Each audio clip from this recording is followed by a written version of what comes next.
Alright,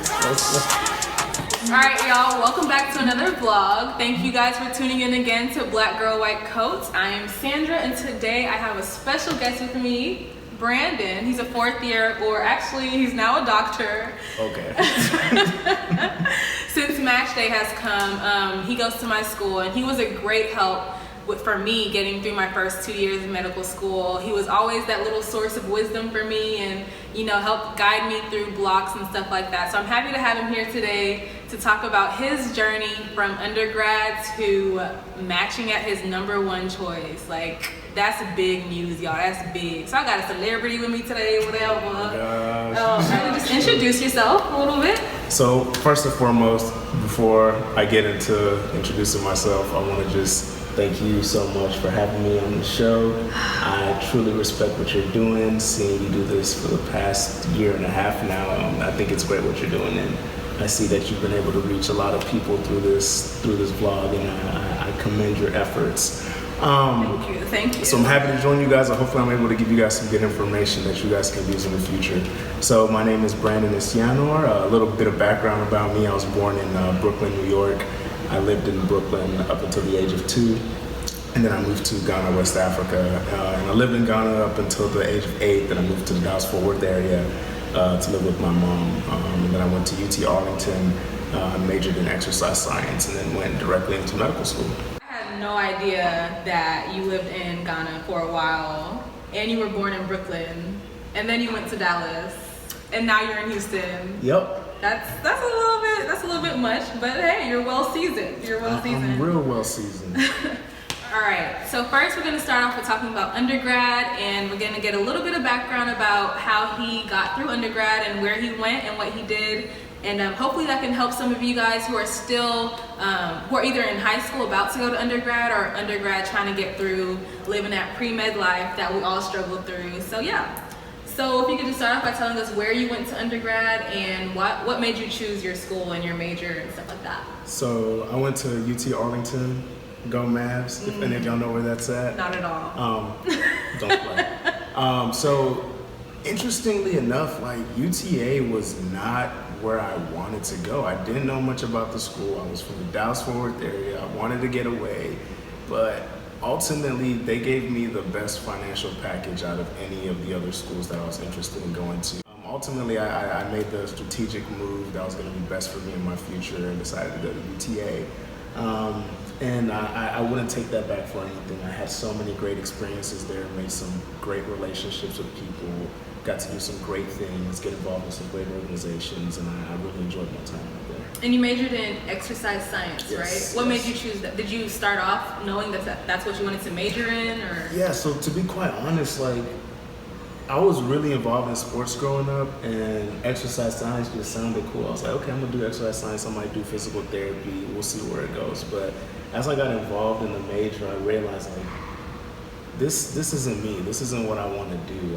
I'm missing something. So I started to do some soul searching and started to explore some other areas. And I ultimately came to medicine. And with medicine, it's such a vast specialty and field that you can literally do anything that you want. If I wanted to stick within the sports realm, I could do sports medicine, I could do orthopedic surgery, I could do so many other things versus just limiting myself in physical therapy. Yeah. So I decided to pursue medicine, and it was the best choice I could have made because it opened up so many doors for me. So going through undergrad, you know, doing the soul searching that you said, how was your experience in undergrad? Were there any road bumps or any speed bumps or any challenges, obstacles that really stand out to you and kind of like shaped your experience in undergrad? So I was really fortunate in undergrad. I didn't have any major road bumps, but I definitely did have my struggles, and I think the struggles I had, many people can relate to. I was working multiple jobs on campus, off campus. I had my schoolwork, I had my student organizations. I was trying to become a doctor. So just all of these things combined, it just added a lot of stress in my life. And if you were to speak with some of my roommates, they'll be like, man, Brandon was always on the move. He was always doing X, Y, and Z. So despite not having any specific things that occurred, I did have this lingering stress of always trying to stay afloat, being a good student, being a good worker. and trying to make it all work out. So you did mention that you had the stress of academics and work and, making money while going to school. How did you deal with the everyday stresses? Like, what did you do to unwind, to de-stress, and to just stay like mentally able to do everything that you did? Yeah, in undergrad for me, the way I coped with my stress was I needed my alone time. I just needed to be in my room alone sometimes with just me and Netflix, just catching up on TV shows and just recharging. I didn't always like to be super social because that could be draining sometimes.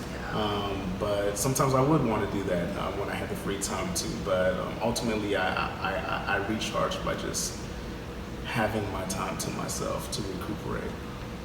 Hardest class in undergrad? Organic chemistry. Organic chemistry. Organic that's a popular one. Organic chemistry, hands down. Biochemistry was way easier, but organic chemistry, like, I suppressed it from my memory. I don't even know anything about organic chemistry except that it's a class. Like, I know there's some shapes and some mass spec, and you gotta like put things together or whatever. But yeah.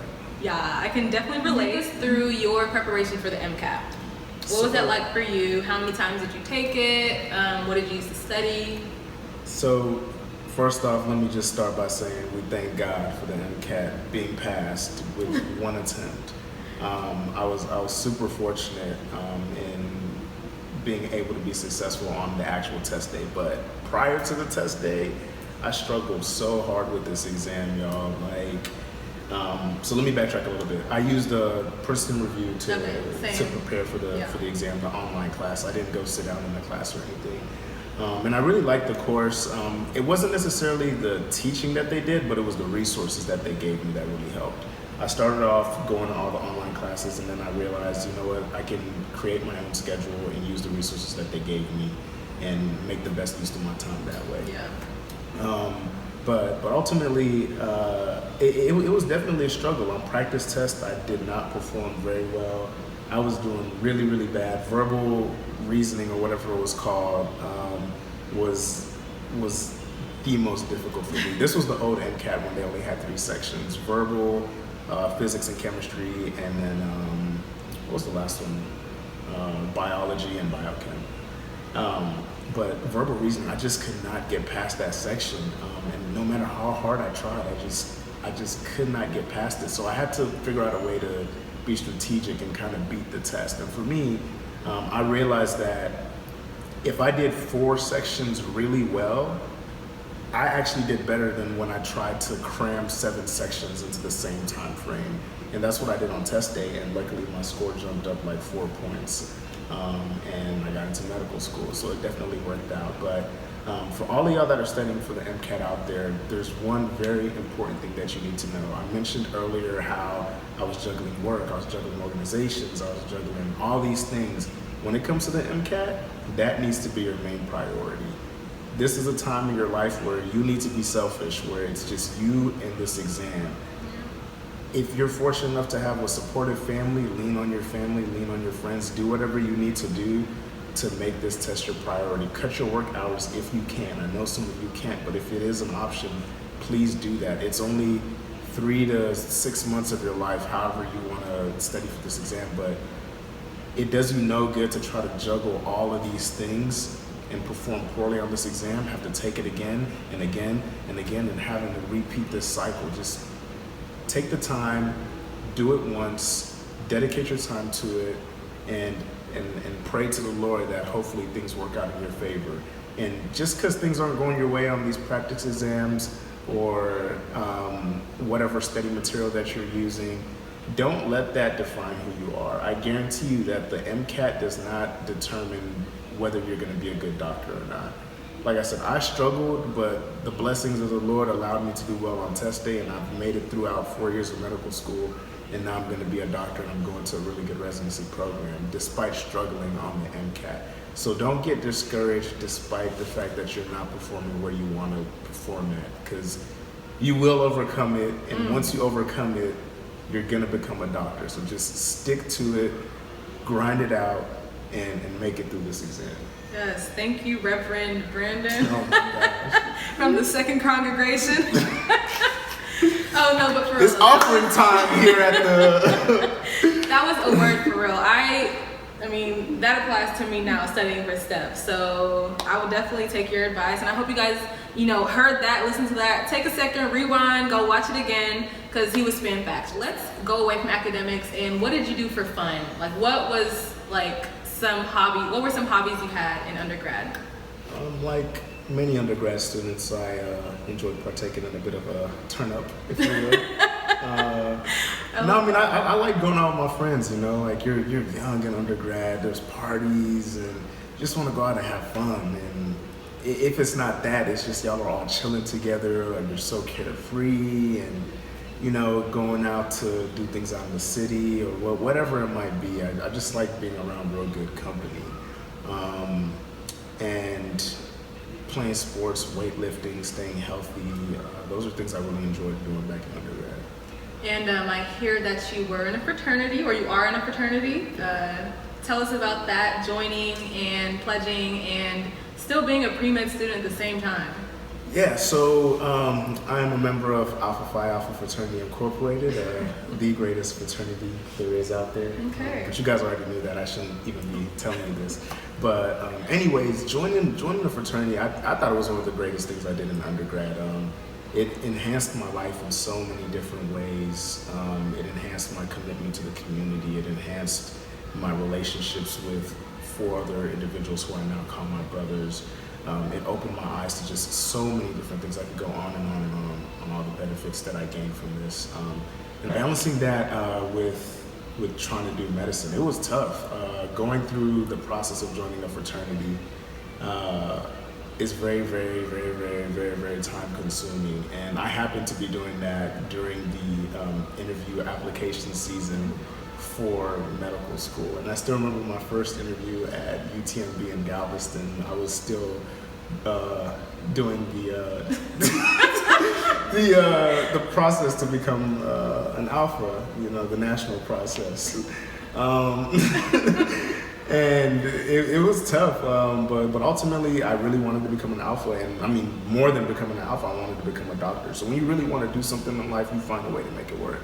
And ultimately that's what I did, and I wouldn't change anything in regards to Right, so you somehow found a way to work while in college, to succeed, to take the Mcat once, kill it, go on, not kill it, to take the Mcat, to do well enough, get invited to interviews at, more than one medical school. So you obviously did something right, and now you're here.